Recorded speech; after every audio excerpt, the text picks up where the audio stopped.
السلام علیکم ورحمۃ اللہ۔ بسم اللہ الرحمن الرحیم۔ 7th کلاس جغرافیہ، پیج نمبر 39۔ عنوان ہے تقلیب حرارت، یعنی حرارت کا تبدیل ہونا۔ تقلیب کہا جاتا ہے تبدیل ہونے کو، الٹے ہونے کو، اور تقلیب حرارت سے مراد حرارت کا بدل جانا۔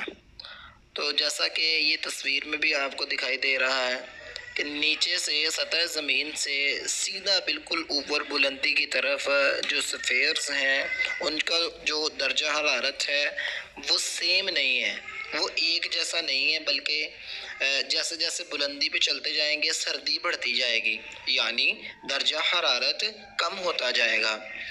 چلتے ہیں، سٹارٹ کرتے ہیں۔ درجہ حرارت کی عمودی تقسیم سے، یعنی نیچے سے بالکل سیدھا اوپر کو، عموداً کہتے ہیں سیدھا پن کو، سیدھے ہونے کو۔ تو درجہ حرارت کی عمودی تقسیم سے، یعنی نیچے سے بالکل اوپر سیدھے سے ہم دیکھیں تو یہ واضح ہوتا ہے کہ بلندی کے ساتھ درجہ حرارت کم ہوتا جاتا ہے، یعنی گرمی ختم ہوتی جاتی ہے۔ لیکن بعض اوقات کچھ مقامات پر اس کے برعکس ہوتا ہے، یعنی بلندی کے ساتھ درجہ حرارت بڑھ جاتا ہے۔ سطح زمین پر ہوا کا درجہ حرارت اگر 5 درجے سینٹی گریڈ ہے تو اس کے اوپر ہوا کا درجہ حرارت 7 درجے سینٹی گریڈ ہے۔ درجہ حرارت کی اس الٹی کیفیت کو تقلیب حرارت کہتے ہیں۔ ہمیں ایک اور بات پتہ چلی کہ جیسے جیسے ہم سطح زمین سے اوپر بلندی کی جانب چلتے جاتے ہیں تو درجہ حرارت کم ہوتا رہتا ہے۔ ہم نے یہ تو معلوم کیا تھا، لیکن اب ہمیں ایک نئی بات پتہ چل گئی کہ کچھ حصوں میں، کچھ مخصوص مقامات پہ تقلیب حرارت کا بھی معائنہ کیا گیا ہے۔ تو آگے چلتے ہیں، تقلیب حرارت کی وجہ کیا ہے، یہ ایسا کیوں ہوتا ہے کہ کچھ جگہوں پر یہ ترتیب خراب کیوں ہو جاتی ہے کہ سطح زمین سے بلندی کی طرف چلتے چلتے درجہ حرارت کم ہوتا جاتا تھا لیکن کچھ جگہوں پہ ایسا نہیں ہوتا؟ تو اس کی کیا وجہ ہے کہ درجہ حرارت بلندی کی جانب کم ہونا چاہیے تھا، کیوں نہیں ہوا اس جگہ پہ؟ تو اس تقلیب حرارت کی وجہ اگلا عنوان ہم دیکھتے ہیں۔ بنیادی طور پر اس کی وجہ یہ ہے کہ سردیوں کے موسم میں شام کے وقت سورج غروب ہونے کے بعد کبھی یہ جو آسمان ہے مطلع ہے، تو اسے مطلع ہوتا ہے، یہ بالکل صاف ہو جاتا ہے۔ اس کے بالکل صاف ہونے کی وجہ سے جو زمین کی گرمی ہوتی ہے یہ جلدی خارج ہو جاتی ہے اور سطح زمین اس وجہ سے بہت ٹھنڈی ہو جاتی ہے۔ سطح کے قریب کی ہوا بھی سطح کے ساتھ چھونے سے سرد ہو جاتی ہے، لیکن اس کے اوپر کی ہوا نسبتاً گرم رہ جاتی ہے اور ہلکی رہ جاتی ہے۔ اس وجہ سے تقلیب حرارت ہوتی ہے۔ تو پڑھتے ہیں پھر۔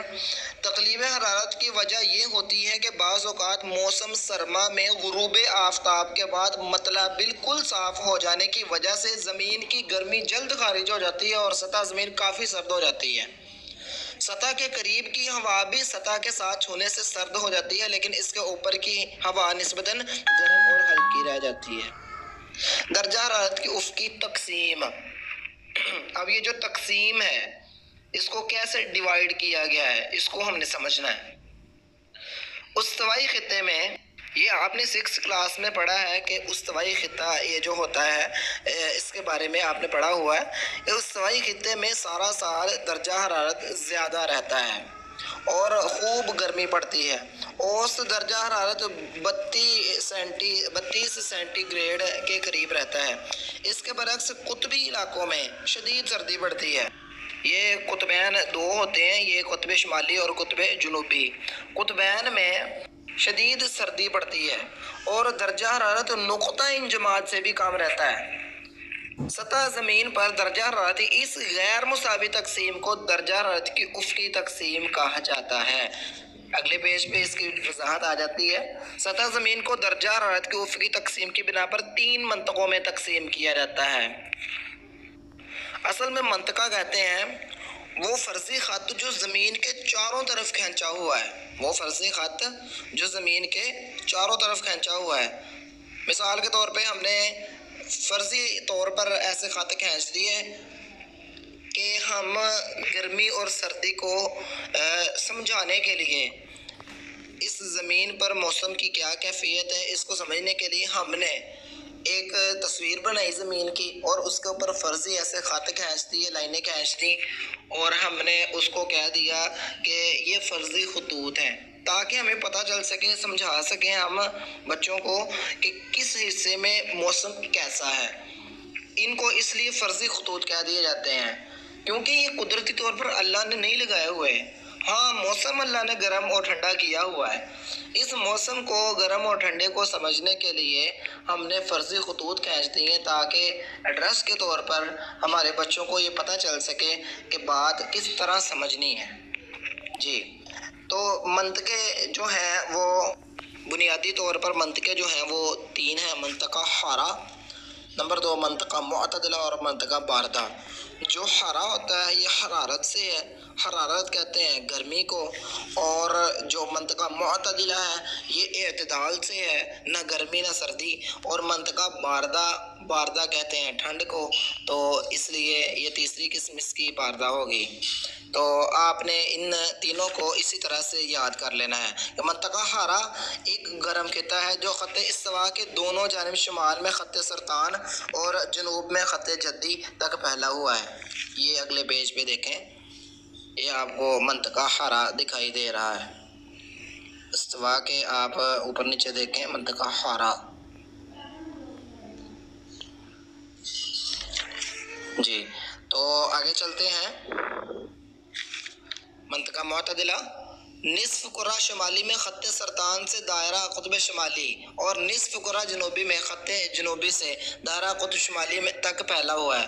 یہ آپ کو اوپر نیچے یہ بھی دکھائی دے رہا ہے۔ یہ منطقہ باردہ نصف کرہ شمالی میں دائرہ قطب شمالی سے شمالی قطب اور نصف کرہ جنوبی میں دائرہ قطب جنوبی سے جنوبی قطب کے درمیان ہے۔ یہ خطہ بہت ہی زیادہ سرد ہے۔ جی، یہ تصویر آپ کے سامنے اوپر نیچے۔ تو آج کا ہمارا سبق جو ہے وہ یہیں ختم ہوتا ہے۔ انشاءاللہ کل ہم درجہ حرارت کی افقی تقسیم کو متاثر کرنے والے کون سے عوامل ہیں: پانی اور خشکی، سورج کی شعاعیں، ہوائیں اور بحری روئیں، بادل، ساحلی علاقے، یہ 5 چیزیں ہم پڑھیں گے، اور خطوط مساوی الحرارت انشاءاللہ۔ السلام علیکم ورحمۃ اللہ۔